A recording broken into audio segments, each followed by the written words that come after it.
तौर पे याद रखो तो अगली जो नायिका थी वो नरगिस थी, और तीसरी महत्वपूर्ण नायिका मधुबाला जो अपने सौंदर्य के लिए प्रसिद्ध रही, लेकिन एक सिनेमा जिसने उसे अद्भुत बना दिया वो थे मुगल आजम अनारकली। उसके बाद जैसे राजेश खन्ना ने पूरे हिंदुस्तान को अपना दीवाना बना दिया था, ठीक वैसे राजेश खन्ना के समय में एक हीरोइन भी आई जो असली सुपरस्टार थी फिल्मों की, वो थी हेमा मालिनी। हर लड़के के सपने में हेमा मालिनी आती थी, ड्रीम गर्ल। ये शब्द हेमा मालिनी के लिए आता है, ड्रीम गर्ल। इसके पहले वो हॉलीवुड में था मैरिलन मनरो के लिए, उसके बाद शिफ्ट करता है जब वो भारत में तो हेमा मालिनी के ऊपर आकर के लगा। और हकीकत में कितनी पावरफुल ड्रीम गर्ल थी, मैं उसका बहुत जीवंत उदाहरण यूं दे सकता हूं कि मेरे अपने सगे छोटे चाचा ने पूरी जिंदगी शादी नहीं की सिर्फ इसलिए क्योंकि हेमा मालिनी से शादी नहीं कर पाए। तो ये गहरा प्रभाव ड्रीम गर्ल का था, और अद्भुत हीरोइन थी वो। डांस करते समय भी बड़ी खूबसूरत लगती थी, और घोड़े चलाते हुए बहुत खूबसूरत लगती थी, और घोड़ा चलाते हुए बहुत खूबसूरत लगती थी। और आप में से शायद ही कोई उसका बसंती का रोल भूल सकता हो शोले फिल्म के अंदर। अद्भुत रोल था, जो कि हमें बात करने की आदत नहीं। उसके बाद हमको अगली सुपरस्टार नायिका मिलती है 80 के दशक में। हेमा मालिनी के बाद 20 सालों तक हेमा मालिनी का राज, और फिर अगली नायिका मिलती है श्रीदेवी, जिसने पूरे हिंदुस्तान को अपना दीवाना बनाया। कहते हैं मुझको हवा हवाई गाना गाते हुए, आधे डायलॉग आपको उसके समझ में आते, आधे नहीं समझ में आते, लेकिन फिर भी श्रीदेवी आपको अच्छी लगती थी। किसी जमाने में आर के लक्ष्मण ने कहा था कि हिंदुस्तान में अगर तुम्हें बेबी फेस ढूंढना हो तो तुम्हें सिर्फ 3 नायिकाओं में मिलेगा, गीता बाली, जया बच्चन और श्रीदेवी। इन तीनों के अंदर आप वो बचपन की शौक ही देख सकते हैं। उनमें से कई शायद गीता बाली को नहीं पहचानते होंगे, लेकिन आप देवानंद की कुछ फिल्में देखेंगे तो आपको उसमें गीता बाली दिखाई देगी। ये रात ये चांदनी फिर कहां, इस गाने के अंदर आपको दिखती है। एंड देन हमको अगली नायिका मिलती है नेक्स्ट माधुरी दीक्षित, धक धक गर्ल। ठीक है, अब देखो एक मजेदार बात बस मैं जो कहना चाह रहा हूं कि एक नायिका जो तुम्हें पहले पहले मिलती है, लीडिंग लेडी, वो मठाधीश बन करके बैठी हुई देविका रानी मास्टर की तरह थी। उसके जो दूसरी नायिका मिलती है वो भारतीय संस्कारों का पोषण करते दिखाई देती है, मीना कुमारी। तीसरी नायिका जो है वो ड्रीम गर्ल हो जाती है, और जो चौथी नायिका आती है वो हवा हवाई हो जाती है, और जो पांचवी है वो धक धक गर्ल हो जाती है। और आजकल की नायिका क्या है?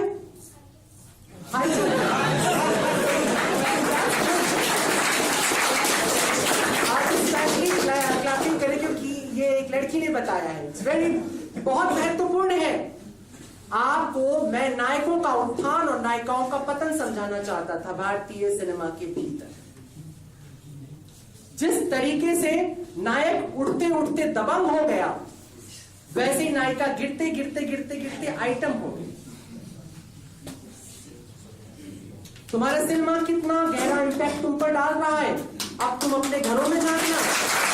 तुम्हारा दृष्टिकोण भी ठीक ऐसे ही बदल गया। पहले का हीरो हीरोइन से बात करने में कॉलेज के 8 बरस गुजार देता,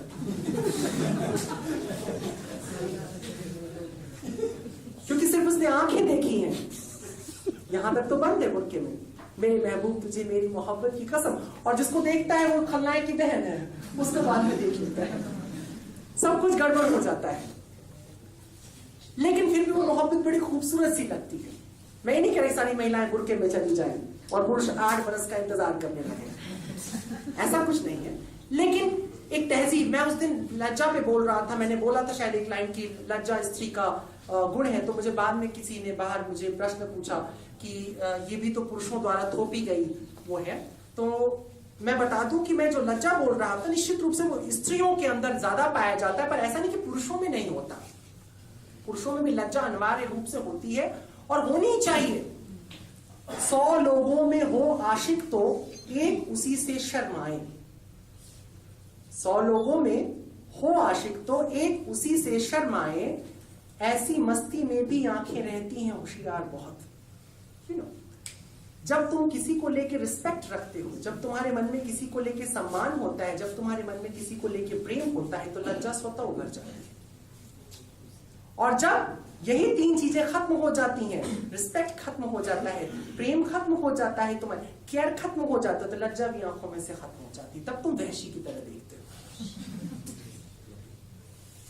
लेकिन चूंकि फिर आध्यात्मिक चर्चा ना शुरू हो जाए, मैं वापस सिनेमा में लौटा हूं। तो नायिकाओं का तुमने पतन देख लिया, नायकों का उत्थान देख लिया, नायिकाएं तुम्हें बहुत मॉड दिखने लगी, लेकिन कैरेक्टर बहुत छोटा कर दिया गया सिनेमा के अंदर उनका। अब वो कुछ नहीं है, तभी तो इतना इतना दर्द भरा डायलॉग बोलती है वो। मीना कुमारी ने पूरी जिंदगी में इतना पेनफुल डायलॉग नहीं बोला था जितना सोनाक्षी ने बोल दिया। साहब, थप्पड़ से डर नहीं लगता, प्यार से डर लगता है। हकीकत ये कि थप्पड़ में फिर भी अभी ओरिजिनलिटी बची हुई है, पर प्यार में तो कोई ओरिजिनलिटी नहीं बची हुई। इतना बड़ा पेन तुम्हारे चारों तरफ बिखेर दिया गया। लेकिन ये सिनेमा मदर, अब कोई कह सकता है सिनेमा वालों के इसमें मेरा क्या दोष है, हम क्या बुरा कर रहे हैं इसमें। जैसे ये प्रोड्यूसर हैं, डायरेक्टर्स हैं, ये लोग कहेंगे कि साहब हमारे खिलाफ आप लोग क्यों खड़े हो रहे हैं, हम क्या कर रहे हैं, हम तो एक अच्छा सिनेमा बना रहे हैं जो समाज में चल रहा है, हम दिखा। लेकिन ऐसा नहीं होता है, नेवर, ऐसा कभी भी नहीं होता है। समाज के भीतर हमेशा एक बात को याद रखना कि जब सिनेमा तुमसे जब प्रभावित होता है सिनेमा, तो ठीक वैसे ही सिनेमा तुम्हें प्रभावित करने लगता है। जैसे साहित्य तुम में से निकल करके आता है, लेकिन फिर वही साहित्य तुम्हें प्रभावित करता है, होता है ना। और मैं थोड़ा सा जिक्र करना चाहूंगा जरूर कुछ विषयों पे कि सिनेमा के कई टर्न्स भी रहे। भारत में कई तरह के सिनेमा बनाए गए, जैसे क्लासिक्स बनाया गया, जैसे मुगले आजम, मध्य इंडिया, पाकीज़ा, बहू बेगम, ऐसी बहुत सी फिल्में जो क्लासिक्स की श्रेणी में आ जाती है इंडियन सिनेमा के भीतर। तो कुछ फिल्में बहुत चलताऊ रही हैं, जैसे अमर अकबर एंथोनी, नास्तिक से लेकर के दबंग जैसी फिल्में जो सिर्फ कमर्शियल होती हैं, जो व्यापार के लिए बनाई जाती हैं। तो कुछ आर्ट फिल्में बनाई गई जिसमें श्याम बेनेगल, मृणाल सेन, सत्यजीत रे जैसे लोगों के आप नाम गिन सकते हो। ऐसे लोगों ने ऐसा सिनेमा बनाया, मंडी, मिर्च मसाला, अच्छी फिल्में, आप उनको देखो, बहुत अच्छी फिल्में रही। यद्यपि वो जिस वर्ग के लिए बनाई जाती थी वो वर्ग उसे कभी नहीं देखता था। ये विडंबना थी आर्ट फिल्मों की। आर्ट फिल्मों का भारत में मर जाने का जो सबसे बड़ा कारण था ये था कि वो जिस वर्ग के लिए बनाई जाती थी उस वर्ग का उसमें कोई इंटरेस्ट नहीं था। मैंने कहीं पता नहीं किसी जगह कॉमेडी में देखा था कि काम वाली बाई रहती है और वो झाड़ू पोछा करने के लिए आती है, और उससे जो वो नायक, फिल्मी चक्कर करके एक सीरियल आया करता था, तो उसमें वो नायक जो रहता है वो बोलता है कि मैं एक आर्ट फिल्म बना रहा हूँ। तो बोलता है अच्छा, तो नौकरानी से वो दोबारा पूछता है कि तुम मेरी फिल्म देखोगी? बोले क्या नाम है? तो कुत्ते को आंसू क्यों आते हैं। आर्ट फिल्म वाले इसी तरह की फिल्में बनाते भी हैं, कुत्ते को आंसू क्यों आते हैं, गधा मुस्कुराता क्यों नहीं है। ये इसलिए इंटरेस्टिंग लगता है क्योंकि कुछ और तो फिल्में है नहीं दिखाने को ना, नाम तो कम से कम कुछ हो ना। एक फिल्म थी करंट, मैं पूरी फिल्म देखता रहा ध्यान से, आखिर में ओमपुरी को करंट लगता है और वो मर जाता है। ये पूरी फिल्म थी। एक तो फिल्म तो मुझे कभी समझ में नहीं आई, जैसे सुषमन, लिटरली मैंने 3, 4, 5 बार, उपनिषद भी इतना मुश्किल नहीं था जितनी मुश्किल ये फिल्म है, अजीब थी। एक फिल्म थी पार्टी, वो पूरी फिल्म बस पार्टी चलती है और फिर खत्म हो जाती है। तो ऐसी बहुत सी फिल्में आई, उसका नतीजा ये हुआ कि इतनी बोरिंग। और इस फिल्म मैं इसलिए इस फिल्म की बुराई थोड़ी सी कर रहा हूँ क्योंकि इन फिल्मों मौलिकता की बड़ी कमी थी।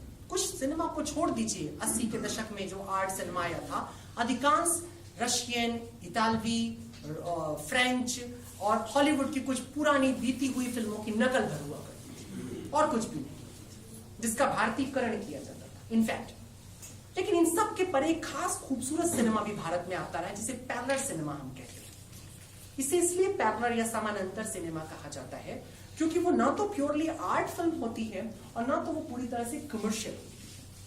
और इस तरह की फिल्मों का जो जन्म होता है हिंदी भाषा के अंदर, वो एक्चुअली चेतन आनंद से होता है।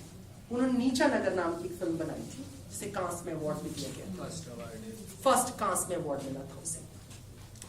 अभी एक वर्ड बोल रहे थे कि फिल्म कब शुरू हुई।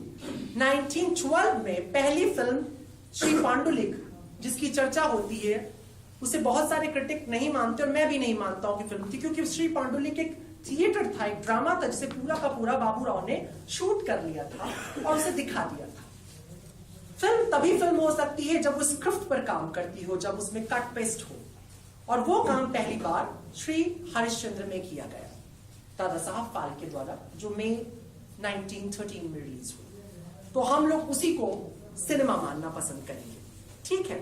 और वहां से फिल्म शुरू होती है। 1931 में आलम आरा आ जाती है, आरदेशिर ईरानी ने बनाई थी बोलती हुई फिल्म पहली, और वो फिल्म में, उस फिल्म में कई गाने थे और जुबैदा नायिका उस फिल्म से बड़ी हिट हो गई थी।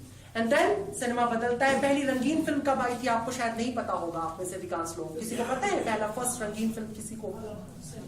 फर्स्ट कलर मूवी सावित्री किस सन में आई थी? एनीबॉडी? फर्स्ट फिल्म आई थी 1935 में, किसान कन्या। The first movie it was किसान कन्या, राइट?